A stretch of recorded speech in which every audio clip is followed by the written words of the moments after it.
Namaskar. Welcome to the State Council of Educational Research and Training, and indeed I welcome all of you to the English class of class 9th. So today in English class, what's your guess? What we are exactly going to read? Today we are going to read about the most beautiful creature of the nature. Now what in your opinion, according to you, तुम्हारे अनुसार, which is the most beautiful creature of the nature? Creature यानी कोई भी जीव जंतु जो तुमको सबसे अच्छा लगता हो, जो प्रकृति ने बनाया है, the creature which nature has made. So yes, I can hear you. Some of you will say rabbit is the most beautiful creature, खरगोश बहुत अच्छा लगता है, deer is the most beautiful creature. Some of you may say peacock is the most beautiful creature, किसी को लगेगा मोर बहुत सुंदर है, कुछ लोग फूल पत्तों का नाम ले सकते हैं, है ना, किसी को गुलाब बहुत सुंदर लगता है. एंड ही और she may think that rose is the most beautiful creature. Yes, all of them are beautiful in their own way. We have beautiful plants around us, we have beautiful mountains, rivers, life, animals, plants, trees, flowers, fruits. There are so many things which nature has created and they are all beautiful in their own way. सब कुछ अपने आप पे बहुत सुंदर है. But today we are especially going to talk about the beautiful flowers. और इसके साथ एक सवाल और. Have you ever thought that let us keep these beautiful things in a permanent way?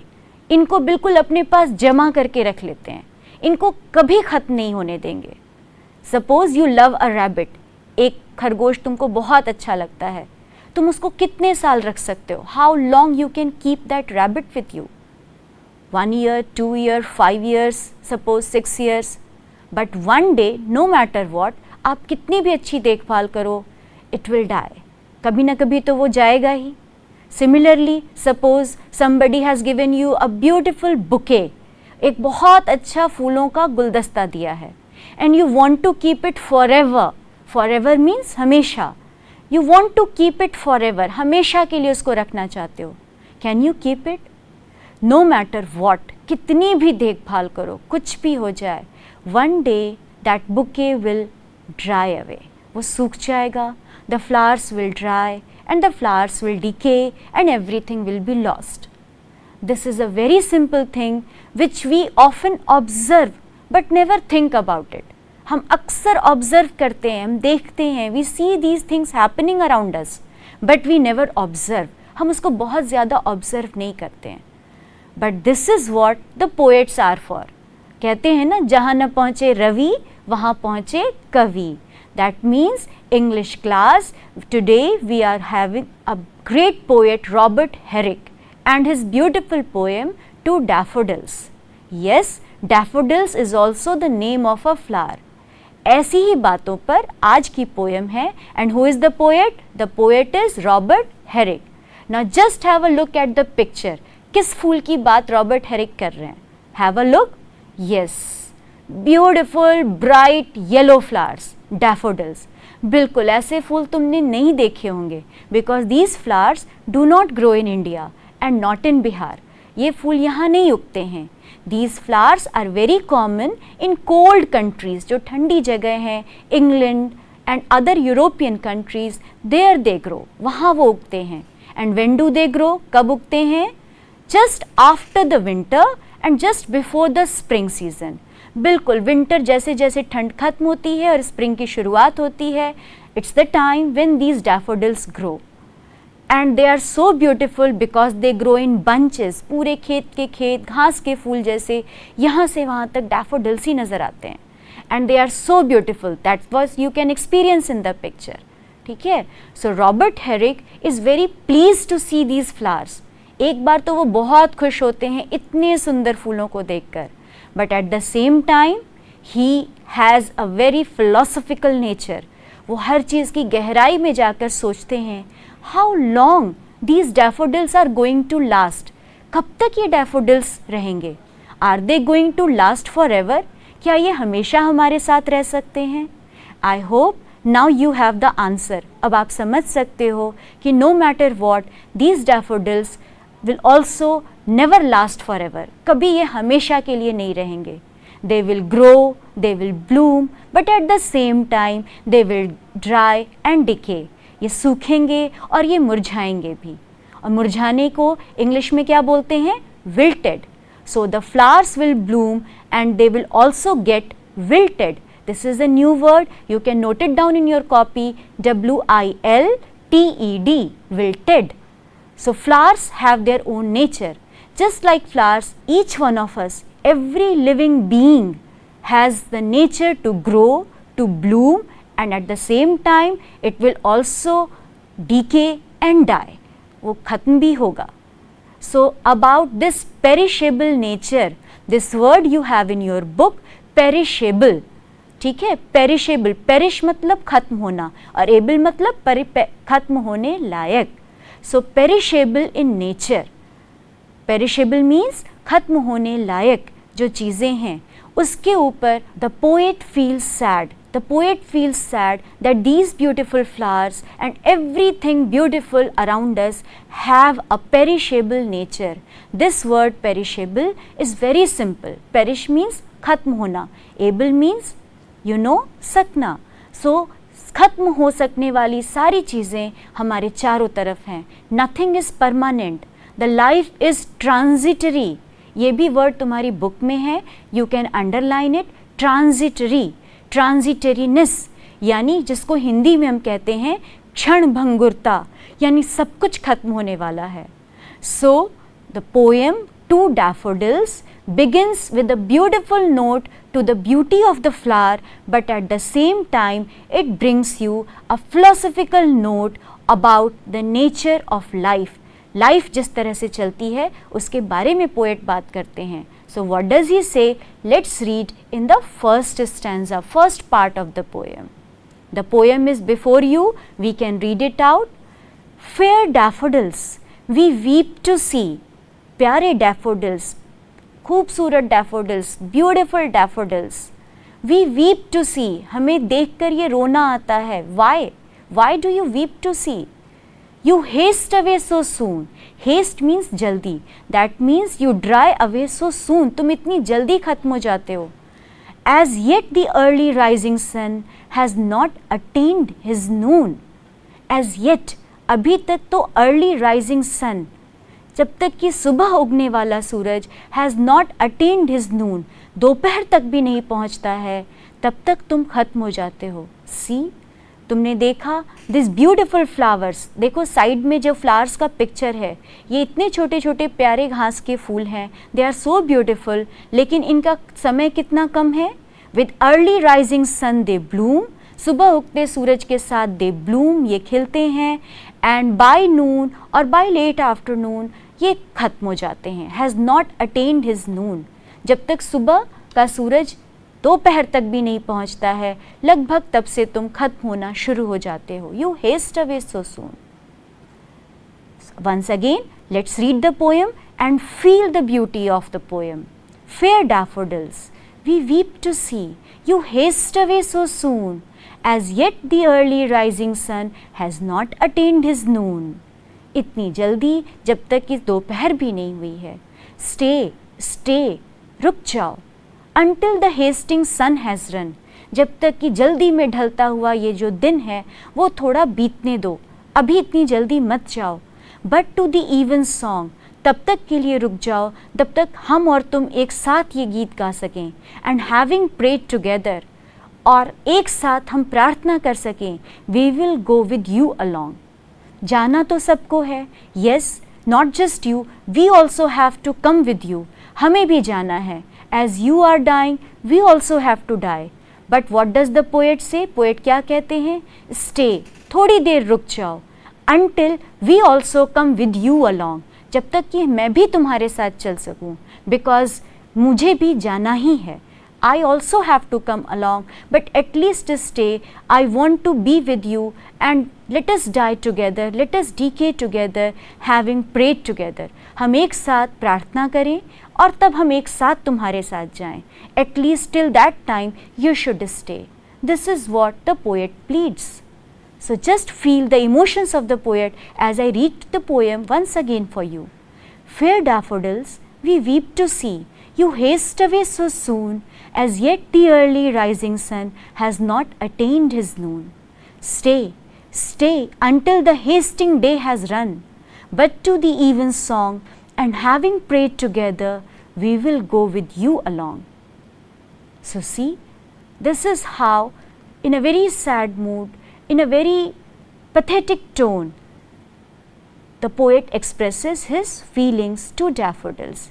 That is, stay for a while. थोड़ी देर ठहर जाओ. At least allow us to come along. हम भी तुम्हारे साथ आ सकें. Because no matter what, we all have to come to the point of death. Now let's read the second stanza. We have short time to stay as you. Don't worry. You can see the picture how beautiful they are in beautiful colors. Some are white, some are yellow, and together they look so beautiful. So, but how much time do they have to stay? कितने समय उनको रुकना है? They have short time to stay. And similarly, the poet also says, we have short time to stay. Every living being, every living creature, every beautiful creature of this world, everything what the nature has created, जो प्रकृति ने बनाया है, we have short time to stay. As we have as short a spring.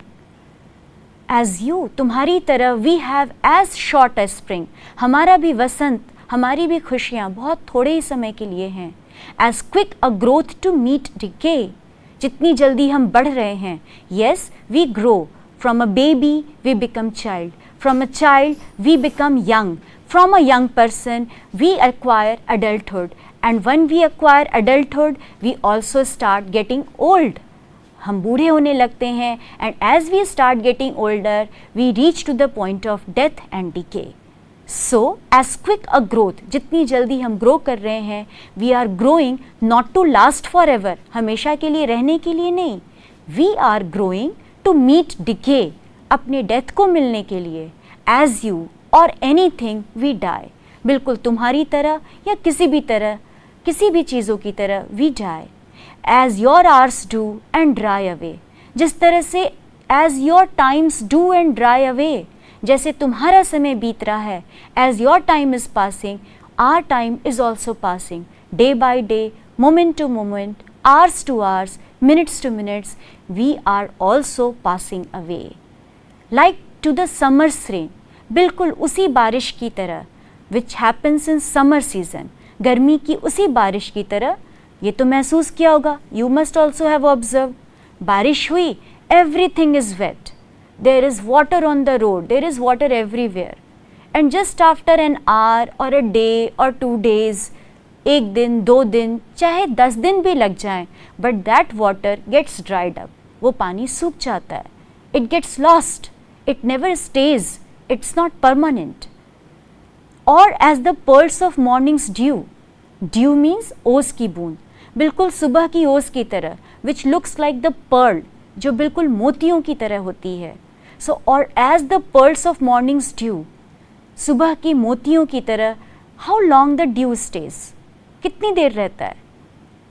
Just the moment the morning sunlight falls on the leaf, the dew disappears.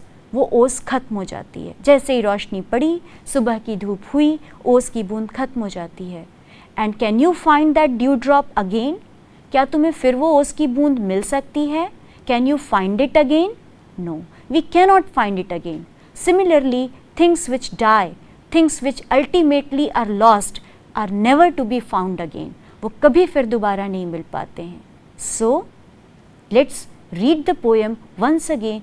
Let's feel the depth of these lines. We have short time to stay as you.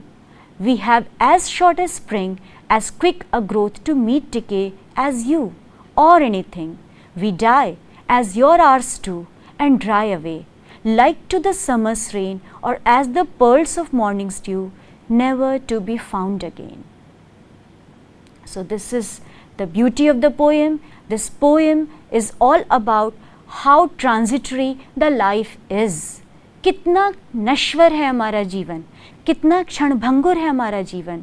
Today we are talking, we are laughing, we are playing, we are planning, we are celebrating so many things. आज हम कितनी चीज़ें celebrate कर रहे हैं. And sometimes we are also troubled by the life around us. हम कितनी परेशानियाँ महसूस करते हैं. But is anything going to last forever? चाहे वो जितनी भी अच्छी हो या जितनी भी बुरी हो, any thing, no matter how pleasant it is or no matter how painful it is, everything has its own end. Just like these daffodils. These daffodils are so beautiful, so noble, the most pious creatures of the nature, pious creation of the nature. कितना खूबसूरत, कितना सुंदर creation है. But is nature going to keep this creation forever? क्या ये हमेशा रहेगा? नहीं. Even though it's beautiful, it has its own time. It will die and decay in its own time. So, what is the message for us? That we should never get possessed by anything around us.